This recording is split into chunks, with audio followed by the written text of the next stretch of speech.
لا حول ولا قوة إلا بالله العلي العظيم.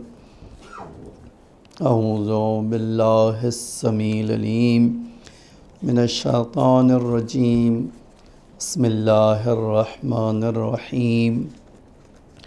الحمد لله الذي لا يبلغ مدحته القائلون ولا يحصي نعمه العادون ولا يؤدي حقه المجتهدون الذي ليس لصفته حد محدود ولا نعت موجود ولا أجل ممدود.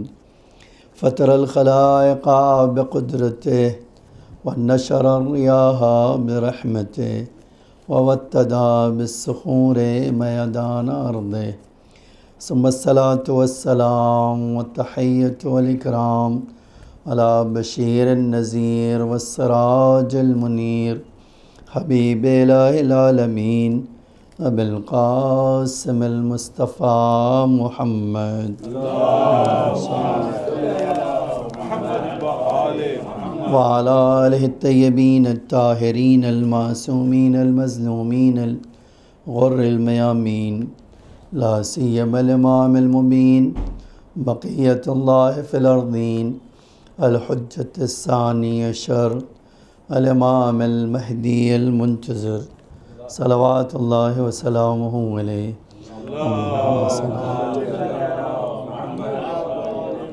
أما بعد، فقد قال الله تعالى في محكم كتابه المجيد وفرقانه الحميد وقوله الحق. بسم الله الرحمن الرحيم. إن الذين كذبوا بآياتنا واستكبروا عنها لا تفتح لهم أبواب السماء ولا يدخلون الجنة حتى يلج الجمل في سم الخياط وكذلك نجزي المجرمين. ایک اور صلوات پڑھیے محمد ایک سورہ حمد کی درخواست ہے مرحوم نور علی بھائی وکیل، مرحومہ گلبانو وکیل اور وکیل فیملی کے تمام مؤمنین. بسم اللہ الرحمن الرحیم. الحمد للہ رب العالمین الرحمن الرحیم مالک یوم الدین ایاک نعبد و ایاک نستعین اهدنا الصراط المستقیم صراط الذین انعمت علیہم غیر المغضوب علیہم ولا الضالین. بسم اللہ الرحمن الرحیم. قل هو اللہ احد الصمد ولم یلد ولم یکن له کفوا احد. بسم اللہ الرحمن الرحیم. قل هو اللہ.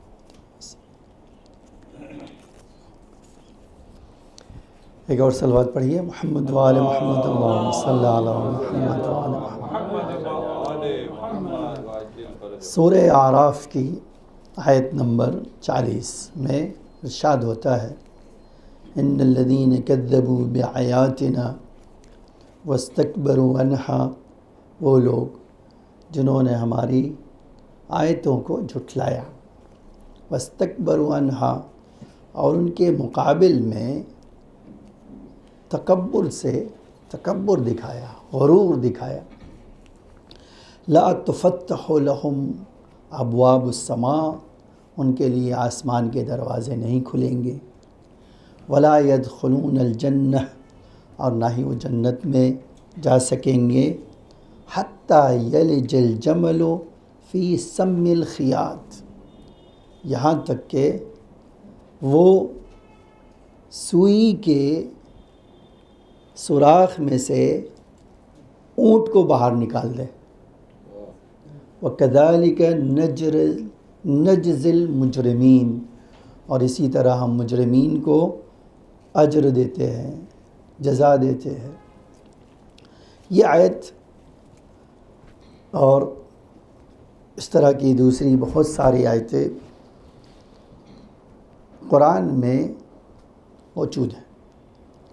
اب یہ بات شروع کرنے سے پہلے آپ کے لیے یہ عرض کرنا ضروری ہے کہ ان 5 مجالس میں جو مجھے ظاہراً خطاب کرنا ہے، اور اس میں ہر دن کا موضوع الگ الگ ہے. اور مجھے نہیں پتا پیغام آپ کو آیا تو موضوع عنوان بھی آیا، ٹاپک بھی آیا یا نہیں آیا، تو میں ٹاپک آپ کو بتا دیتا ہوں۔ مجھے بہت انگلش نہیں آتی، لیکن ظاہراً اس کو پرائڈ یا ایروگنس کہتے ہیں، ٹھیک ہے، جس کو ہم اردو میں تکبر، اور یہ اردو کہنا شاید غلط ہے، یہ عربی لفظ ہے تکبر، قرآن نے استعمال کیا۔ تو ہماری مجلس جو ہوگی وہ اسی تکبر کے اوپر ہوگی، اور ایک چھوٹا سا مقدمہ آپ کو سناتا ہوں اور پھر تکبر کے بارے میں چند حدیثیں آپ کو سناتا ہوں، اس کے اثرات، اور اگر موقع رہا تو ایک اسی سے ریلیٹڈ ایک داستان، اور مجلس آپ کی انشاءاللہ اختتام تک۔ عام طور سے محمد علی بھائی مجھے کہہ دیتے تھے کہ اتنی دیر پڑھنا ہے، لیکن آج انہوں نے نہیں کہا، تو یہ میرے پاس وقت ہے، ورنہ جنرلی جب ان کے وہاں مجلس پڑھنے جاتا ہوں تو پہلے سے وہ اتنے منظم ہیں کہ وہ مجھے بتا دیتے ہیں کہ اتنے منٹ پڑھنا ہے۔ انشاءاللہ اب آپ کی بھی طاقت مجھے آزمانا ہوگی کہ آپ کی طاقت کتنی ہے۔ انشاءاللہ ایک اور صلوات پڑھیے محمد خداوند عالم نے انسان کو یہ کہہ کر بڑی تعریف کی، لقد احسن فی احسن تقویم، لقد خلقنا الانسان فی احسن تقویم۔ تقویم کا مطلب کہتے ہیں ظاہری اسٹرکچر، ہم اگر الفاظ بدل کہہ دیں تو یہ باڈی۔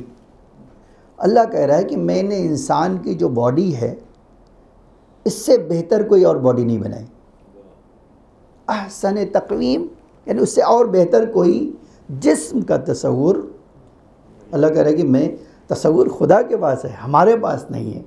اللہ کے وہاں تو ہمیشہ گنجائش رہتی ہے کہ ایک سے ایک بڑھ کے آتا رہے، اور کبھی اللہ کے وہاں اینڈ نہیں ہے، لیکن اللہ خود کہتا ہے کہ ہم نے لقد خلقنا الانسان فی احسن تقویم، ہم نے انسان کو بیسٹ اسٹرکچر دے کر پیدا کیا، بیسٹ جسم دے کر پیدا کیا۔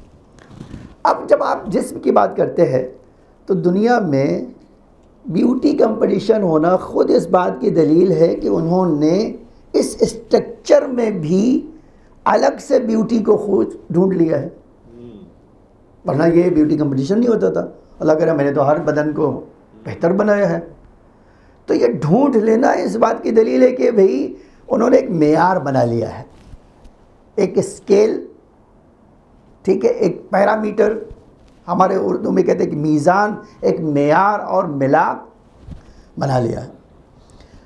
اب اگر آپ کہیے کہ مثلا ایک انسان خوبصورت ہے اور کوئلے کی طرح کالا ہے، تو ہمارے شاید کسی یورپ میں یہ بات قبول کی جائے، ہمارے ہندوستان میں کہتے ہیں یہ کیا بکواس ہے، خوبصورتی کا تصور بلیکنیس سے کیسے ہو سکتا ہے نا؟ ہمارے ہندوستان میں نہیں ہو سکتا، کسی اور جگہ ہو سکتا ہے۔ پھر اسی طرح ہم کہتے ہیں کہ اگر کسی انسان کی آنکھ، تو اس کا اگزامپل کہہ دیتے ہیں، کہتے ہیں ہرنوں کی طرح ہو تو بیوٹیفل آئی، یہ بہت خوبصورت آنکھ ہے۔ اسی طرح جب ناک کی بات کرتے ہیں تو کہتے ہیں ناک ستوا ہونا چاہیے، چپٹے نہیں ہونا چاہیے، خوبصورت ناک یہ ہے۔ پھر اگر آپ اسی طرح بات کریں کہ بھئی ہونٹ، تو اگر شاعرانہ بات کریں تو کہتے ہیں بھئی گلاب کی پنکھڑی کی طرح ہو، ٹھیک ہے۔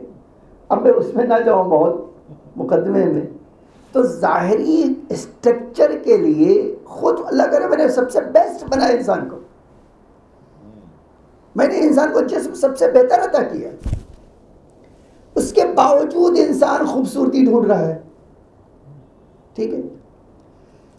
لیکن یہی خدا کہتا ہے کہ انسان کے جسم سے زیادہ، خلق سے زیادہ خلق کا خوبصورت ہونا ضروری ہے،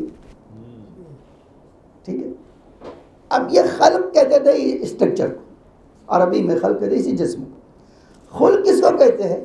وہ اندر جو آپ کے اندر کمال عطا کیا ہے اس کے بیلنس کرنے کو ہم خلق کہتے ہیں۔ تو جس طرح جسم کے خوبصورتی کے لیے ہر انسان کے ہر اعضاء کا پیرامیٹر پہ اترنا ضروری ہے، اسی طرح اللہ قرآن میں کہتا ہے کہ اگر تمہارا بدن کتنا بھی خوبصورت ہو اور اندر تمہارے جو کمال ہے اس میں بیلنس نہیں پیدا کیا تو تم سب سے بدتر انسان ہو. ٹھیک ہے، یہ آپ بلکہ اللہ قرآن میں کہتا ہے کہ یہ تو انسان کہلانے کے لائق نہیں. پھر کہتا ہے کہ تھوڑا نیچے آ جاؤ، انسان کہلانے نہیں جانور ہے. پھر کہتا ہے نہیں جانور بھی نہیں، جانور بھی کچھ اچھا ہوتا ہے، اس سے بھی نیچے ہے. تو مجھے کیا ہے کہ یہ پتھر ہے، انسان کہاں ہے؟ تو آپ اندازہ لگا سکتے ہیں کہ ظاہری خوبصورتی کے ساتھ باطنی خوبصورتی بھی ضروری ہے. اسی لیے اللہ کا رسول ہمیشہ کہتا تھا بُعِثْتُ لِأُتَمِّمَ مَكَارِمَ الْأَخْلَاقِ، مجھے اللہ نے آسمان سے نازل ہی اس بنا پر کیا ہے کہ میں انسانوں کے اندرونی کمال کو بیلنس میں لا دوں، کمال تک لے آ دوں. ٹھیک ہے، اب ہم دیکھتے ہیں کہ جو سب سے بڑی چیز، حتیٰ آپ قرآنی دلیل سے کہیں تو یہ بھی کہہ سکتے ہیں، قرآن سے کہیں تو آپ کہہ سکتے ہیں سب سے بڑی چیز جو انسان کو برباد کرنے والی ہے، قرآن نے کیا بتایا؟ تکبر. آپ دیکھیے، یعنی سارے گناہوں میں، سارے جو ہے بد اخلاقی میں جو ہر بد اخلاقی کی کنجی ہے وہ تکبر. ٹھیک ہے، اب تکبر تو بہت سارے لوگوں کو بہت ساری چیزوں میں ہو سکتا ہے. کسی کو اپنی خوبصورتی کا تکبر ہے تو اب یہی خوبصورتی اس کو جہنم میں لے جائے گی. عجب ہے یہ اللہ کا قانون. تو اب خوبصورتی، یہ تکبر تو بہت ساری چیزوں کا انسان کا ہوتا ہے. مثلا آپ دیکھیے تکبر یہ کپڑا بھی پہننے کا ہو سکتا ہے. میں نے یہ کپڑا زیب پہن کیا، آج آپ کو نظر بھی آ سکتا ہے میرا کپڑا جانتے ہو 10 لاکھ کا ہے. اب یہی کپڑا اس کو جہنم میں لے جائے گا. ٹھیک ہے، آپ اسی طرح آ جائیے روزی کے بارے میں. میرا کوئی دنیا میں مقابلہ کر سکتا ہے، میں سب سے زیادہ دنیا میں ثروت مند ہوں، یہی اس کو ثروت لے جائے گی وہاں. اور اللہ کا انتظام دیکھیے، جو جس چیز کا غرور کرتا ہے، امام زمانہ کہتے ہیں اللہ اسی چیز سے اس کو پٹکتا ہے. عجب میں نے روایت کے جملہ دیا کہ اگر کوئی انسان اپنی خوبصورتی پہ ناز کیا، اس نے تکبر کیا، یہی خوبصورتی اس کو ذلت عطا کرے گی. آپ یہ کہو. اب آپ سوچئے کہ قرآن میں سب سے بڑی چیز اور سب سے بڑا جو ہے بد اخلاقی کا جو ذکر کیا ہے اس سے قرآن نے اسی لفظ تکبر کو کیا. تکبر، آپ ایسی آیت جو میں نے پڑھی دیکھی، خاص لہجہ ہے اس کا. اللہ کہتا ہے کہ ان الذین کذبوا بآیاتنا، جو لوگ میری آیتوں کو جھٹلائیں گے، واستکبروا عنہا، یہ واستکبروا عنہا اس کے ہماری آیتوں کے مقابل میں اپنے کو بڑا سمجھتے ہیں، اپنے کو ہماری آیتوں کے مقابل میں کچھ سمجھتے ہیں. اللہ کیا کہتا ہے؟ لا تفتح لهم ابواب السماء، ان کی وہ اس لائق بھی نہیں کہ آسمان کا دروازہ ان کے لیے کھولا جائے. اس کا مطلب کیا ہے؟ جتنا تکبر کریں گے اتنا ہی وہ خدا سے دور ہوں گے. ابواب السماء ایک کنایہ بھی ہے، ایک اشارہ بھی ہے کہ آسمان کے دروازے ان کے لیے نہیں کھولیں گے. اس کا مطلب کیا ہے؟ آسمان کے لیے دروازہ کس کا کھلتا ہے؟ جس میں اللہ کی رحمت نازل ہو. لیکن جس پر اللہ کا غضب نازل ہوتا ہے اس کے لیے کبھی بھی آسمان کے دروازے نہیں کھلتے. اس کے بعد والا جو جملہ ہے کہ ایک تو آسمان کے دروازے نہیں کھلیں گے، دوسری بات وَلَا يَدْخُلُونَ الْجَنَّةَ، وہ کسی بھی صورت میں جنت میں نہیں جا سکتے. تو آپ دیکھیے ایک طرف غضب خدا کا اور دوسرے رحمت سے دوری. جنت ایک کیا ہے کہ ہرگز میری نعمت ان کو نہیں ملے گی، اور وہ بھی کون سی نعمت؟ جو ہمیشہ انسان اسے فائدہ اٹھا سکے. پھر ایک مثال دیتا ہے اللہ، ایسی مثال جو دنیا میں کسی انسان کے لیے بس میں ہی نہیں ہے کہ یہ کام کر سکے. وہ کیا کہتا ہے؟ حتی یلج الجمل، یہاں تک کہ یہ اونٹ کیا ہو جائے؟ فی سم الخیاط، نڈل کے سوئی کے سوراخ سے وہ اونٹ گزر جائے. تو جس طرح اونٹ کا گزرنا ناممکن ہے اسی طرح تکبر والے انسان کا نجات پانا ممکن نہیں ہے. ایک صلوات پڑھیے محمد والے محمد. تو یہ ایک عجیب بات ہے یہاں. اور انسان میں اچھا یہ بھی میں آپ کا سناتا ہوں کئی اثرات کس کا کیا ہوگا. مثلا آج آپ کوئی بھی انسان یہ بھی جان لیجئے تکبر سے خالی نہیں ہے.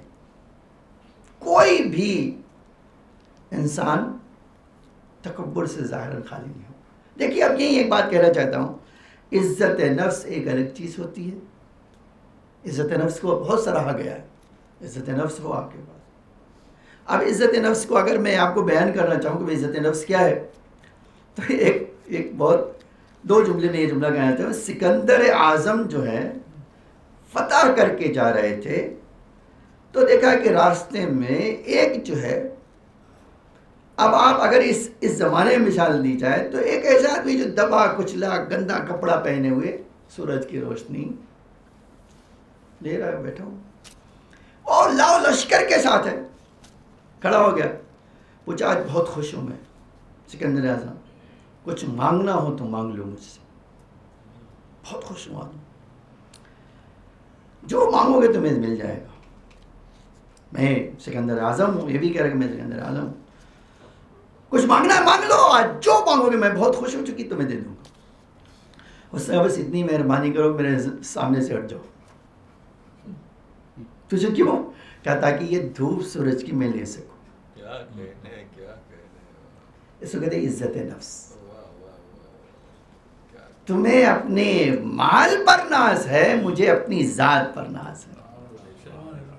تو یہ جو عزت نفس کی تعریف کی گئی ہے, لیکن تکبر کی مذمت کی گئی. اور اس حد تک مذمت کہ ایک حدیث میں چھٹے امام فرماتے ہیں کہ اصول الکفر ثلاثۃ, کفر کی جڑیں 3 ہیں.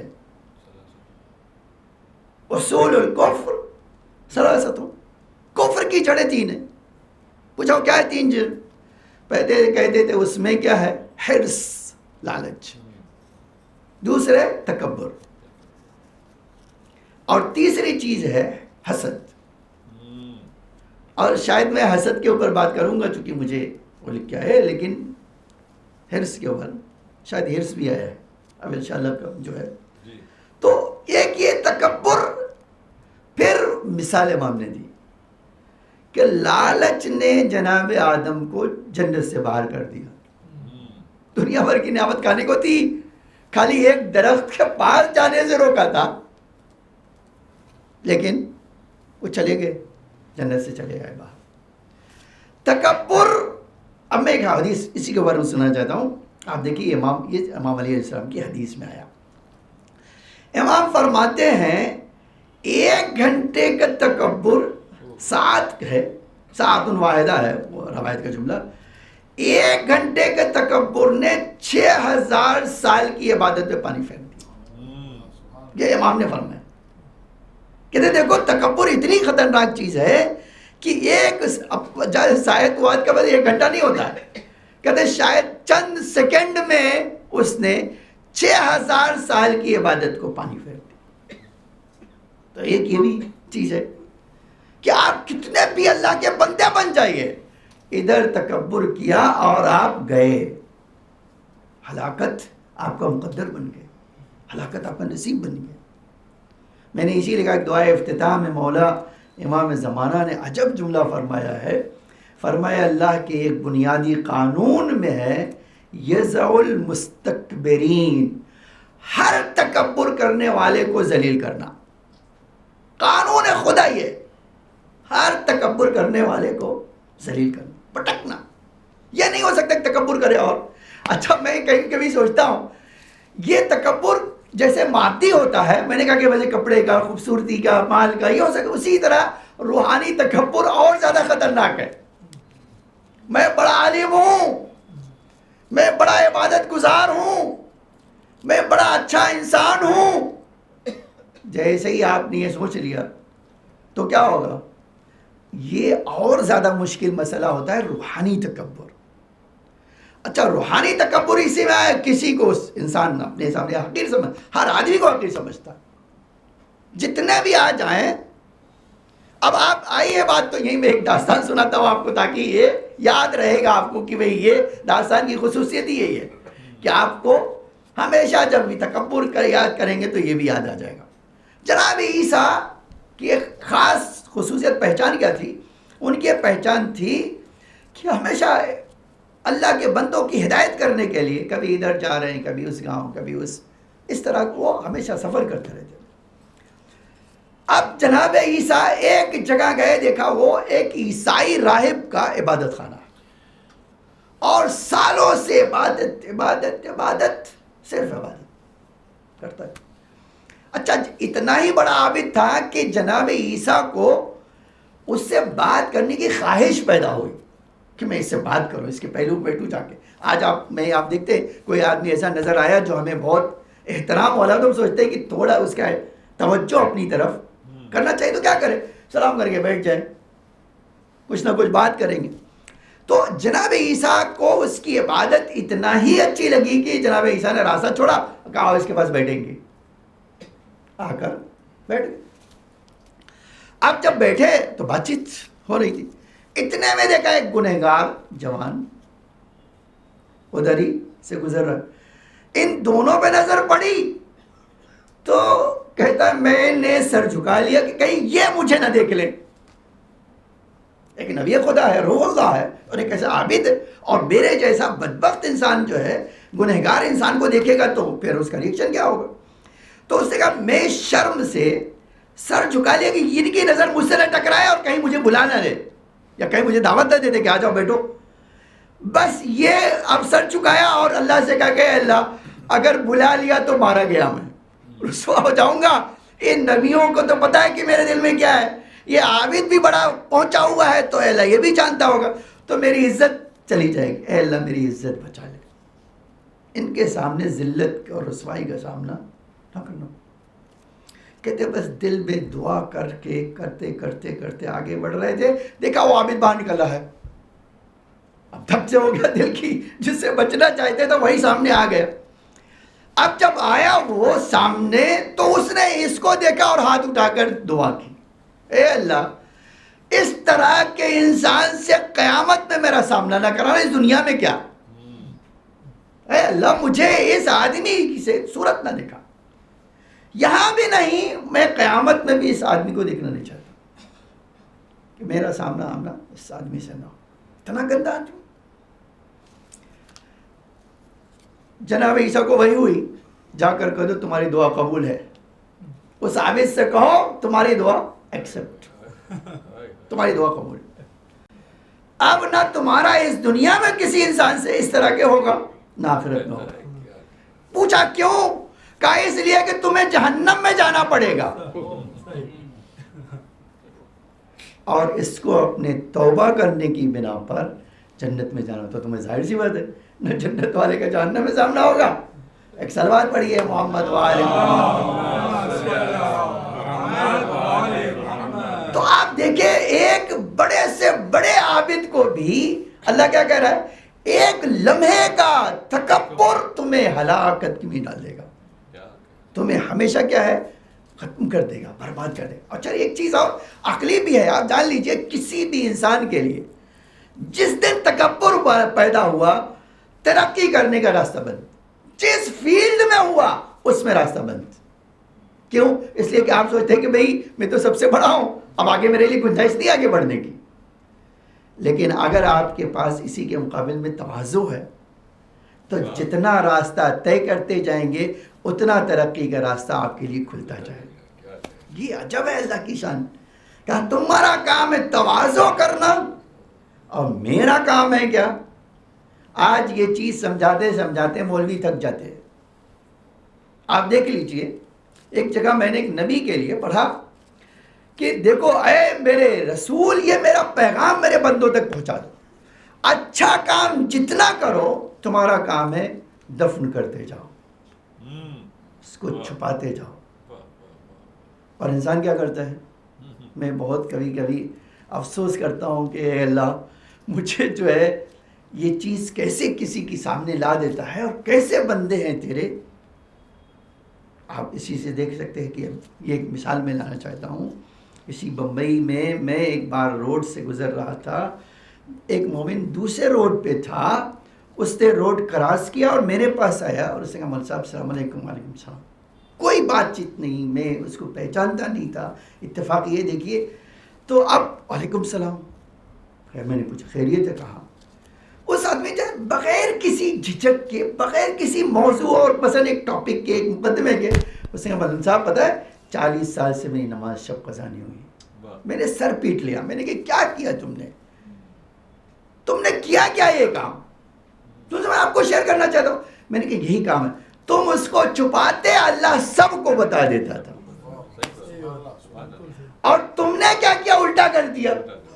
تم نے بتا دیا تو اب کیا ہے؟ اللہ کہہ رہا ہے کہ تم جتنا بھی، اگر آپ کہو مثلا یہ کہو یہ لفظ نہیں صحیح ہے، لیکن یہ مائک لے کے بھی اعلان کرو گے نا، کسی بھی انسان کو تمہارے لیے عزت پیدا نہیں ہونے دوں گا. یہ میرا وعدہ ہے. یہ چیز جو ہے انسانوں میں اس حد تک پائی جاتی ہے کہ چھوٹا ہو یا بڑا کام، خواہش کیا ہوتی ہے؟ سب کو بتا دو. میں نے کہا میں تو بہت کہتا ہوں، مسجد میں ایک پنکھا دیا ہے، نام پہلے لکھا ہے. کس کو بتانا چاہتے آپ؟ مجھے، مومنین کو. جس کو بتانا چاہتے ہو وہ سب سے پہلے جانتا ہے. ایون تم نیت نہیں کرتے ہو تمہیں جان جاتا ہے. اور جو اجر دینے والا وہی ہے. میں تو اجر دینے والا نہیں ہوں، یا مومنین جو نماز پڑھنے والے اجر تو نہیں دیں گے. جو کہتے تکبر، آپ یہ کام نہ کریں.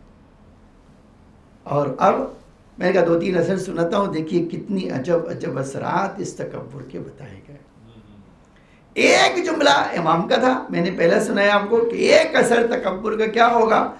آپ کی سالوں کی عبادت، محنت پہ سیکنڈوں میں پانی پھر جائے گا. یہ ایک بات ہے. ایک حدیث امام باقر علیہ السلام، اللہم صلی علی محمد و آل محمد وعجل فرجہم، امام باقر فرماتے ہیں جتنا انسانوں میں تکبر بڑھتا جائے گا، اللہ اس کی اتنی ہی عقل کو ختم کرتا جائے گا. آپ جانتے ہیں انسانی شرافت اس کی عقل ہے. انسان کے وجود میں عقل سے بہتر کوئی چیز نہیں رکھی گئی. ایون یہ تک کہا گیا کہ انسان ہی ہے اپنی عقل کی بنا پر. انسان جو بنا ہے وہ اپنے عقل کی بنا پر بنا ہے. اگر انسان کے پاس، اچھا یہ بھی ہے، آپ حدیث کا جملہ ہے، دنیا میں جو سب سے کم چیز اللہ نے تقسیم کی ہے وہ عقل ہے. عقل انسان کو اللہ تعالیٰ نے اسی لیے فرمایا، یہ حدیث امام علی علیہ السلام کی ہے، فرمایا عقل وہ ہے ما عبد بہ الرحمن، جس کی بنا پر اللہ اپنے بندے کو کیا کرتا ہے؟ بندگی کی طرف لے آتا ہے. وَاقْتُصِبَ بِهِ الْجَنَانِ، اور یہی عقل جو ہے انسان کو جنت تک پہنچا دیتی. تو آپ دیکھیے یہ عقل انسان کی ایک انمول شے کا نام ہے جس کی کوئی قیمت نہیں ہوتی. سچائی یہ ہے کہ یہ عقل ہی ہے جو انسان کی بنیاد ہے، اور ایک ایسی چیز ہے انسان کے وجود میں جس کی کوئی قیمت نہیں لگا سکتا. اور امام فرماتے ہیں کیا؟ جتنا تمہارے اندر تکبر بڑھے گا، اللہ اتنی عقل تمہاری کم کم کم کم کم، حتیٰ یہ فرمایا قل او کثرا، چاہے تکبر کم ہوگا یا زیادہ ہوگا، جتنا ادھر سے بڑھتا جائے گا اتنا ادھر سے کم ہوتا جائے گا. اللہ واقعی کسی کے ساتھ یہ نہ کرے. اسی لیے ضروری ہے کہ ہم دعا کریں کہ اللہ ہمیں اس تکبر جیسی بیماری سے بچا لے، تاکہ ہم جو ہے اے اللہ اس اپنی ایک انمول شے کو اپنے ہاتھوں سے گنوا نہ دے. بہت ساری چیزیں ایسی ہیں نا جو انسان کے ہاتھوں سے نکل جاتی ہے تو پتہ چلتا ہے کہ، اور یہ بھی یاد رکھے کہ تکبر آیا نہ تو بڑی آسانی سے جاتا نہیں کسی سے. کسی کے پاس بھی آیا نا، کسی بھی مرحلے پہ آیا تو آسانی سے جاتا نہیں ہے. اور یہ بھی ایک عجیب چیز ہے، مرتے مرتے بھی وہ یہی کر کے جاتا ہے. تو اب آپ سوچ لیجیے کہ جب یہ چیز اتنی حد تک ہوگی تو نتیجہ کیا ہوگا کہ انسان مرتے مرتے بھی کوئی چیز چھوڑ کے جائے گا ہی نہیں جو اس کے نام اعمال میں درج ہو. اللہ کہہ رہا پہلے ہی سے تم ایسی چیز لاؤ جس سے تمہارے دروازے آسمان کے کھل جائیں. اور اب تکبر کیا ہے؟ ان چیزوں میں سے ایک ہے جس سے ہرگز اس کے دروازے نہیں کھلیں گے. تو ایک چیز، ایک سب سے بڑا جو نقصان مجھے لگتا ہے روایتوں میں بھی ہے، وہ کیا ہے؟ وہ چھوڑ دیجیے کہ بھئی 1 سیکنڈ میں اتنے 1000 سال کی عبادت چلی جائے گی. اس سب سے بڑی یہ ہے کہ تکبر سے انسان کی عقل ختم ہو جائے. اور عقل ختم ہوئی تو انسان کبھی جانور اور پھر اس کے بعد جمادات. تو یہ ایک ایسی بیماری ہے جو انسان کو کوشش کرنا ہے کہ ہمارے اندر کسی بھی صورت میں پیدا نہ ہو. اچھا یہی وجہ ہے کہ آپ دیکھیے اماموں نے کتنی حد تک، کبھی آپ سوچتے ہیں یا نہیں، رسول اللہ کی سیرت میں ایک آدمی گاؤں سے آیا ہے، کپڑے گندے ہیں، خاک پورے وجود پہ ہے، کوئی پکا تو روڈ تھا نہیں اور ایسے ہی چلتے تھے وہ. اور جب وہ مسجد میں آتا ہے رسول اللہ آبا بٹھا کے کہتے اس پہ بیٹھو. کتنا بڑا انسان کے اندر تواضع ہونا چاہیے کہ رسول جو سب سے دنیا میں عظیم پرسنالٹی کا نام ہے، وہ جو ہے ایک آدمی آیا ہے، ابھی مومن بھی نہیں ہے، ابھی تو اس کے پاس کوئی کمال ہے بھی نہیں ہے، بس سامنا ہوا ہے. اس کی انسانیت کو دیکھ کر رسول اللہ نے اپنی ابا بچا بچھا دی. آپ بیٹھ جاؤ. پھر سوچئے اس مرحلے پہ انسان کو آنے کے لیے کتنا اپنے آپ کو گراؤنڈ ٹو ارتھ کرنا پڑے گا، کتنا آپ کو زمین کے میں رہنا ہوگا کہ آپ اڑنے نہ پائیں اس طرح کی چیز سے. تو آپ اندازہ نہیں کر سکتے کہ یہ ایک ایسی بیماری خداوند عالم نے جو ہے انسانوں میں رکھی نہیں، انسان خود اپنا لیتا ہے کہ اس کے نتیجے بہت بہت خراب. آپ اسی لیے دنیا میں سب سے پہلا جو گناہ ہوا ہے اسی تکبر کا تھا. اسی لیے ایک دوسری حدیث میں آیا ہے التکبر راس کل خطیۃ والراس الطغیان والراس المعصیہ. کہتے ہیں یہ تکبر جانتے ہو کیا ہے؟ ہر سرکشی کے پیچھے جڑ کیا ہے؟ تکبر. ہر آپ اللہ کی باؤنڈری جو کراس کر رہے ہیں اس کے پیچھے کیا چیز ہوتی ہے؟ تکبر. پھر آگے کیا کہتے ہیں؟ کہتے ہیں ہر معصیت جو گناہ ہوا ہے نا اس کے پیچھے تکبر ہے، اس کے بغیر یہ ممکن نہیں. تو ایک آدمی یہ بھی بڑی اچھی آسانی سے انالائز کر سکتا ہے کہ اگر میں معصیت کر رہا ہوں تو کہیں نہ کہیں تکبر میرے وجود میں پایا جاتا ہے. اگر تکبر نہ ہوتا تو ہرگز میں، اب ایک مثال ہے، جھوٹ کیوں بولتا ہے انسان؟ خدا لامیہ کر کیا لیں گے؟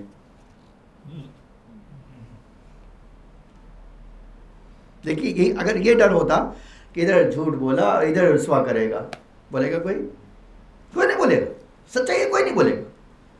لیکن یہ جو سرکشی پائی جاتی ہے انسانوں میں، بغاوت جو پائی جاتی ہے، یہ نافرمانی کی جو کیڑا انسان کے اندر پیدا ہوتا ہے، وہ کیا ہے؟ اپنے کو کچھ سمجھنے لگتا ہے. ورنہ آپ جانتے ہیں، اب ایک مثال لیا تھا، پھر تاریخی آپ دیکھیے، یہ بھی تاریخی مثال ہے. پیغمبر اکرم نے آخری سال زندگی کا رہا ہوگا یا 1 سال پہلے، ظاہر جتنے بھی عرب خطے کے ارد گرد ملک تھے سب کو اسلام کی طرف دعوت دی، خط لکھ کے. حتیٰ آج ہمارے پاس ایک پورا مجموعہ ہے پیغمبر کا، مکاتیب نبی، پیغمبر کے خطوط جو آخری زمانے میں بادشاہوں کو لکھے اسلام قبول کرو. اسی میں سے ایک خسرو کو لکھا، خسرو پرویز کو لکھا. اب خسرو پرویز ایرانی تھا، بہت بہت پاورفل اس وقت ایران کی حکومت تھی. اتنا ہی تھا کہ وہ سپر پاور اپنے آپ کو کہتے تھے. اور جناب عبداللہ کو خط دیا، لے جاؤ. خط لے کے گئے اور قاصد، اب تو ظاہر سی بات، قاصد لا کے خط دیا اور خط ان کے ہاتھوں میں آیا. تو بسم اللہ الرحمن الرحیم محمد ابن عبداللہ الی خسرو پرویز. یہ بس پیغمبر نے اپنا، اللہ کے بعد اپنا پہلے نام لکھا، میرا نام نہیں لکھا. میں تو سپر پاور ہوں. میں سپر پاور ہوں اور میرا نام پہلے لکھنا چاہیے، میرے نام سے پہلے اپنا نام لکھا۔ اس نے کہا کہ یہ خط پاڑ دو مجھے، اب آگے کچھ نہیں سننا۔ جس کو میرے سپر پاور پر بھروسہ نہ ہو، یقین نہ ہو، احترام نہ ہو، مجھے اس نے جناب عبداللہ کا جواب دیجیے، کہا جواب مل جائے گا، جاؤ، کوئی جواب نہیں۔ اس کے بعد اس نے خط لکھا یمن کے اپنے گورنر کو، اس نے خط لکھا، ظاہراً اس کا نام زازان تھا جو گورنر تھا، 2 آدمی ایسے طاقتور مدینے بھیجو، ایک آدمی مدینے میں آیا نبوت کا دعویٰ کر رہا ہے، اس کو بھیجو اور اس کو گرفتار کر کے میرے پاس لاؤ۔ 2 آدمی ایسے بھیجو وہاں یمن سے، اور ان کو کہو کہ وہ میرے پاس لے آئیں ان کو، اور ان کی سرگردن سے جدا کر دو۔ اس نے کیا کیا، تاریخ کہتی ہے زادان کو ملا تو اس نے 2 آدمی بلائے اپنے فوجیوں کو اور کہا جاؤ یہ کام تمہیں کرنا ہے۔ مدینے میں آئے دونوں۔ اس نے یمن کے بادشاہ نے بھی خط لکھا، بھائی ہمارے پاس سپر پاور بادشاہ کا حکم ہے، آپ کو گرفتار کر کے اس کے پاس بھیج دیں، ہمارا کام یہی ہے، یہ 2 آدمی جاتے ہیں، آپ آسانی سے چلے جائیے ورنہ یہ۔ وہ خط پیغمبر کو دے دیا گیا، پیغمبر کو ملا کر کہا جواب، یہ کہا کل جواب ملے گا۔ جواب اب دوسرے دن ہوا تو جواب فرمایا پیغمبر نے، جا کر کہہ دو کل رات کو 7 بجے خسرو پرویز کو اس کے بیٹے نے ذبح کر دیا ہے، جا کر کہہ دو۔ اور اب یہ ہمارا پیغام اپنے یمن کے بادشاہ کو بھی بتا دو کہ اگر تم اسلام قبول کرو گے تو حکومت تمہارے ہاتھ میں باقی رہے گی، ورنہ انتظار کرو، اسلام ہر ایک کی حکومت چھین لے گا۔ ٹھیک ہے، اب ایک جملہ خالی کہنا چاہتا ہوں، جو خسرو پرویز اتنی بڑی دھمکی دے رہے تھے، وہ ایک سانس کے مالک نہیں ہوئے جب تک اللہ نے نہیں چاہا۔ سپر پاور ہے، آج ہم یہی دیکھ رہے ہیں، جو اپنے آپ کو سپر پاور کہہ رہے ہیں نا، جب اللہ چاہتا ہے ایک ایسی رسی اینٹھ دیتا ہے کہ ایک سانس لینا۔ اسی لیے ایک عجب چیز کہنا چاہتا ہوں، آج آپ دیکھ لیجئے انسان کتنا بڑی بات کرتا ہے، باتیں تو اتنی بڑی بڑی ماشاءاللہ کرتا ہے کہ دنیا فتح کر لیں گے، اور ایک وائرس آ جاتا ہے تو گھر میں قید ہو کے رہ جاتا ہے، میں اب کسی سے بات نہیں کروں گا، ہاتھ نہیں ملاؤں گا، حتیٰ یہ تک ہے اپنے عزیز جو دل کے ٹکڑے ہیں وہ تڑپتے رہتے ہیں، ان کے قریب تک جانا پسند نہیں کرتا ہے نا۔ تو تکبر کس بات کا ہے؟ تمہاری طاقت کتنی ہے، واقعی تمہاری کتنی طاقت ہے، میری کتنی طاقت ہے۔ آج ایک اور سنانا چاہتا ہوں اور اسی پہ سمیٹ لیتا ہوں۔ آپ دیکھیے، خطبہ ہے مولا کا، خطبہ نہیں سنانا ہے، چند جملے، اور چند جملے میں دیکھیے امام نے انسانوں کی ریالٹی اسی تکبر کے عنوان سے بتائی کہ دیکھو تم کبھی اپنی ذات کے بارے میں سوچنا، تمہاری جو پرسنالٹی ہے نا، تمہیں جو اللہ کہہ رہا ہے احسن تقویم عطا کیا ہے، تم جو انسان کے بندے ہو، اللہ کہہ رہا ہے تمہیں بڑے ناز و نام سے پروان چڑھایا ہے، لیکن تم جان لینا اللہ کیا کہتا ہے اس کے، وہ سن لیجئے۔ بس چند جملے سنانا چاہتا ہوں، اب اگر بات رہی تو انشاءاللہ باقی اثرات کبھی اور۔ آپ دیکھیے یہ جملہ فرمایا، جان لو یا مسکین و ابن آدم۔ آپ دیکھیے یہ جو مسکین کے لفظ ہے نا، ہمارے وہاں آیا ہے روایتوں میں، مسکین کہتے ہیں جو ایک دن بھی اپنا کیئر نہیں کر سکتا۔ اس کے بعد عجب جملہ نہیں امام نے فرمایا، یہ ابن آدم، یہ مسکین ہو ابن آدم، اے آدم کی اولاد تم مسکین ہو، تم اتنے حقیر ہو، تم ایک دن خدا کی عنایت کے بغیر نہیں رہ سکتے۔ یہ تو اللہ کی بڑائی ہے کہ تم فرعون بنے رہو، وہ رحمان بنا رہے۔ ایک صلوات پڑھیے محمد آج واقعی یہ چیز ہے کہ وہ خدا ہی ہے جو رحمان ہے، ورنہ ہماری جو ہے بدعملیاں جو ہے، ہمارے تکبر تو انسان کو اللہ کے سامنے ایسا گلا کے کھڑا کر دیتا ہے کہ مقابلے کے لیے کھڑا ہو جاتا ہے۔ قرآن نے ایک چیز جانتے ہیں اس تکبر کے بارے میں کہا کہ جتنے بھی انبیاء آئے ہیں سارا ٹکراؤ تکبر کرنے والوں کے ساتھ ہوا. اب آپ ایک دوسرا جملہ سنیے کہ آپ مسکین ابن آدم مکتوم الاجل. فرمایا آدم کی اولاد تمہاری پیشانی پر تمہاری موت لکھ دیا. مکتوم الاجل. ایک لمحے کے لیے بھی نہیں سوچنا کہ تمہاری موت کا وقت نہیں لکھا. میں نے تو ایک ایک دانے میں تمہاری موت لکھی ہے, ایک ایک گھونٹ پر تمہاری موت لکھی. اسی لیے ایک سانس بھی جو لے رہے ہو اس پر بھی میں نے موت لکھی ہے. اور آپ دوسرا جملہ دیکھیے مکتوم الاجل, پھر مکنون العلل. تمہارے وجود میں ہی ہزاروں بیماریوں کے جراثیم رکھ دیے, بس ایکٹیو کرنا میرا کام ہے. آپ دیکھ لیجیے, آج آپ اسی سے پوچھیں کسی ڈاکٹر سے, کہتا ہے انسان کے اندر ہر طرح کے وائرس ہیں, بس اللہ کی مہربانی سے ہو. میں نے ایک سرجن سے بات کی تھی کسی موضوع پہ, اس نے کہا کہ جس کے بارے میں بات کر رہے ہو نا یہ اللہ کی مہربانی سے زندہ ہے. بس اتنے بڑے بڑے مرض لے کے وہ اس کو کوئی تکلیف نہیں ہو رہی ہے, یہ صرف اللہ کی مہربانی پہ چل رہا ہے. اور کوئی دنیا کا سرجن اس کو ٹھیک نہیں کر سکتا, کوئی ڈاکٹر علاج نہیں کر سکتا. یہ وہی ڈاکٹر ہے جو علاج بھی کر رہا ہے, اس کو دوڑا بھی رہا ہے. یہ ایک عجب سے ہے. وہاں پر مکنون العلل, اس کے اندر وائرس رکھے ہوئے ہیں. اور آپ دیکھیے آج تاریخ میں ہمارے حدیثوں میں بھی ہے, انسان مرتا ہے تو جو فاسد بدن کرنے ملینز یہی پیٹ کے جو ہے کیڑے کھانے لگتے ہیں. انسان کل تک نہیں کھا رہے تھے, ادھر سانس نکلی وہی کھانا شروع کرتے, اور چند دنوں میں کام ختم. ہم کہتے ہیں یہ تمہارے اندر موجود ہے.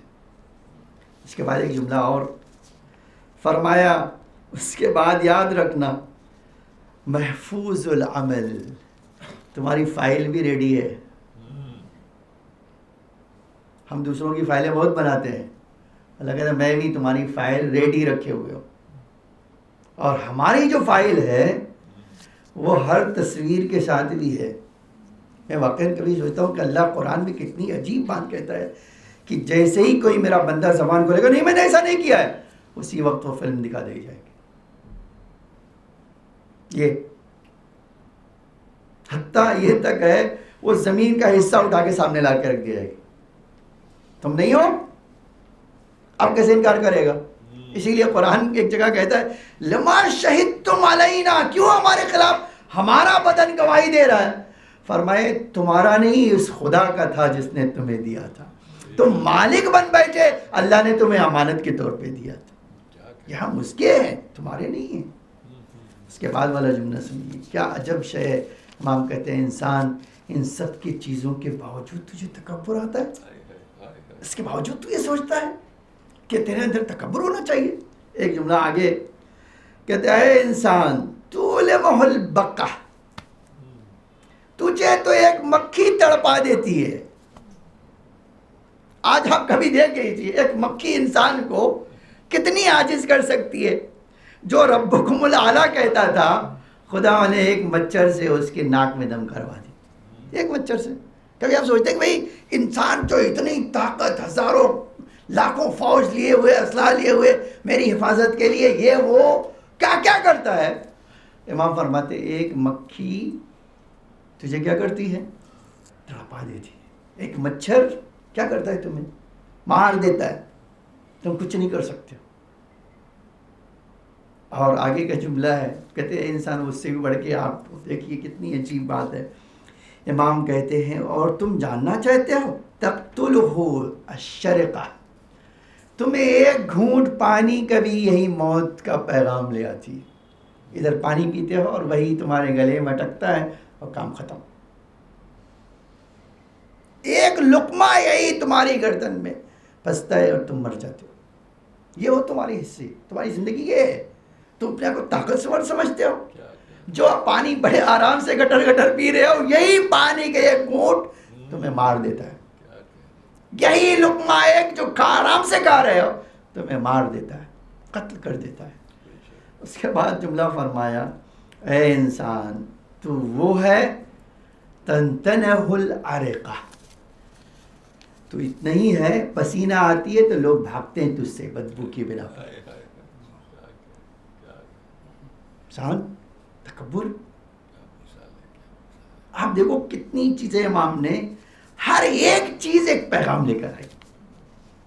میں نے آیتیں نہیں پڑھی، اتنی ساری آیتیں تکبر کے بارے میں ہے کہ میں نے سوچا خالی میں آیت ہی پڑھوں گا کیا، اتنی آیتیں تکبر کے بارے میں. کیوں؟ اس لیے کہ ہر برائی کی جڑ انسانوں میں تکبر، ہر گھر بکھرنے کی جڑ تکبر، ہر ناکامی کی جڑ تکبر، اور یقین جانے ہر ہلاکت کی جڑ بھی تکبر.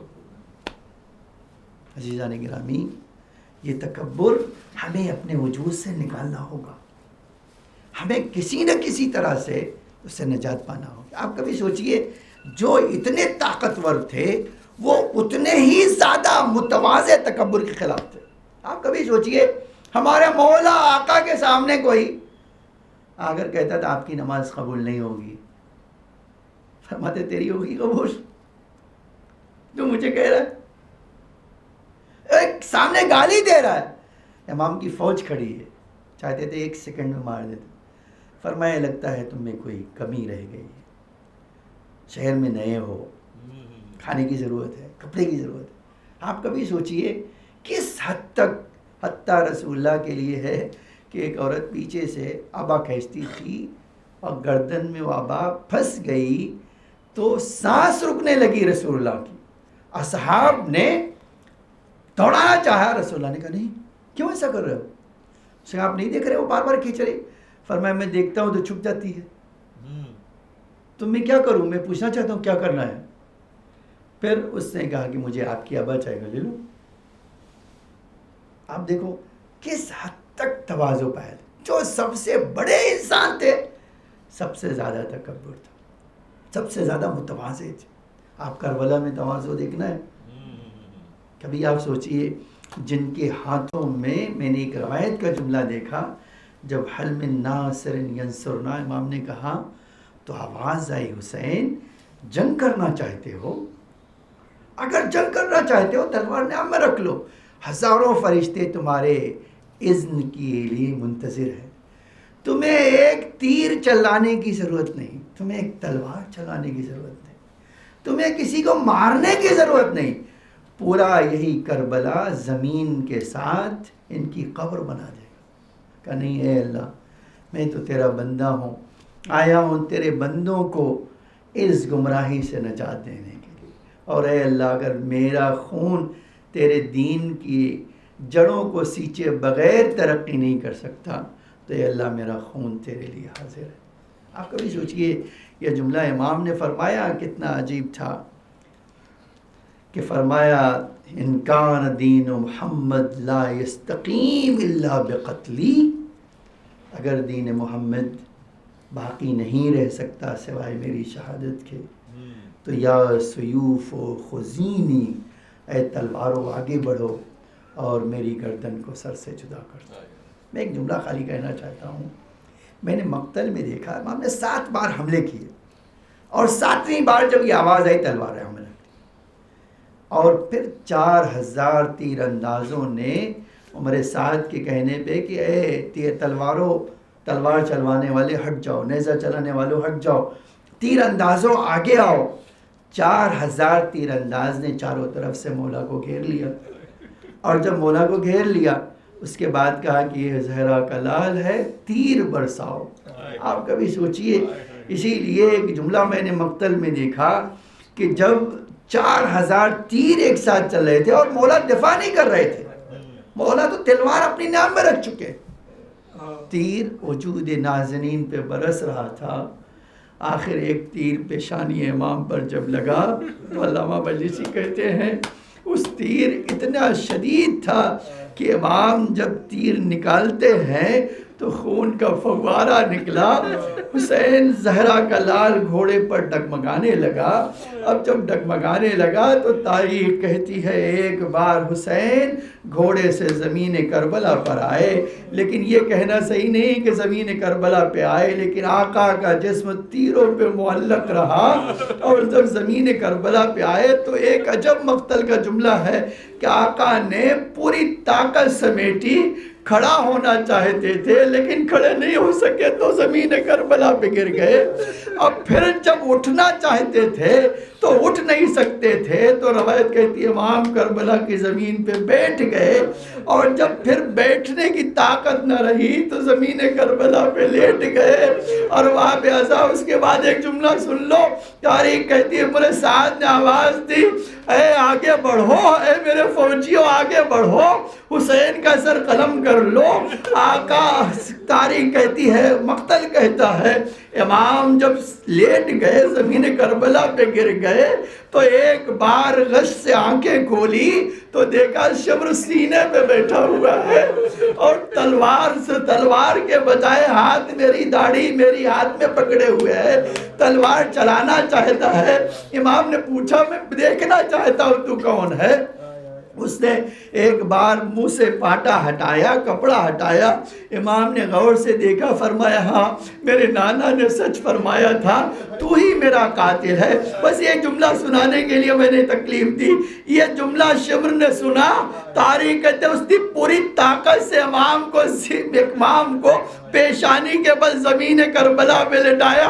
حسین شاید انتظار کر رہے تھے، جیسے ہی پیشانی زمین کربلا پر آئی، ہاتھ اٹھا کر دعا کیا، یا غیاث المستغیثین لا معبود سوا، اے فریاد کرنے والوں کی فریاد کو پہنچنے والے، تیرے علاوہ میرا کوئی سہارا نہیں۔ اور وہاں پہ اس کے بعد جب جملہ فرمائے کہ اے اللہ ان سارے لوگوں کو تیری محبت میں چھوڑ کے جا رہا ہوں، اپنے بچوں کو یتیم بنا رہا ہوں تیری محبت میں۔ مولا ایک جملہ کہنا چاہتا ہوں، مولا آپ نے تو یہ کہہ دیا، لیکن آئیے کربلا میں خیموں میں آگ لگی، ایک بچی کے دامن میں جب آگ لگی تو حمید ابن مسلم کہتا ہے وہ بچی کبھی داہنی طرف بھاگتی تھی کبھی بائیں طرف بھاگتی تھی، اور جب بھاگتی تھی تو شعلے اور بھڑکتے تھے کہ تب مجھے یہ منظر دیکھا نہ گیا، گھوڑے کو دوڑایا، اس بچی کے پاس پہنچا،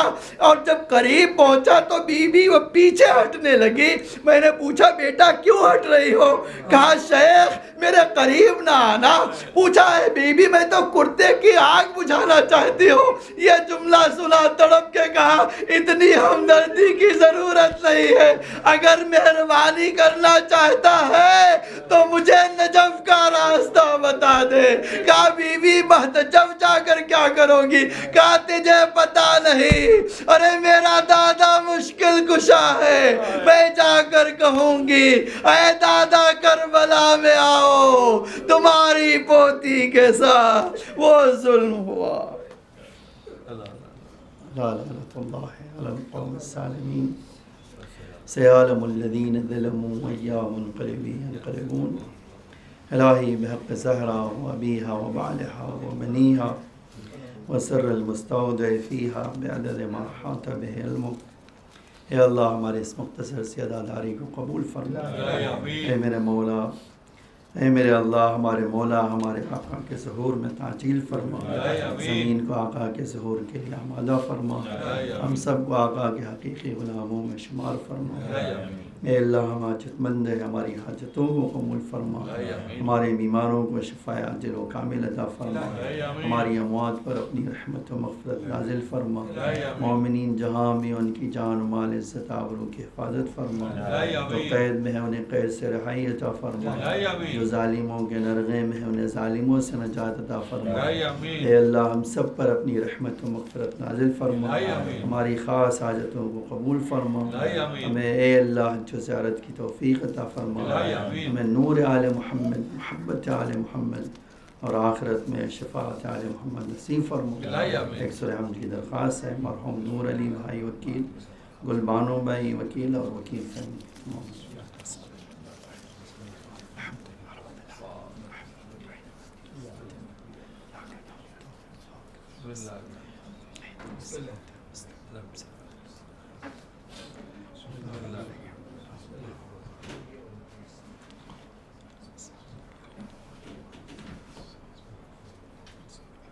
آتم حسین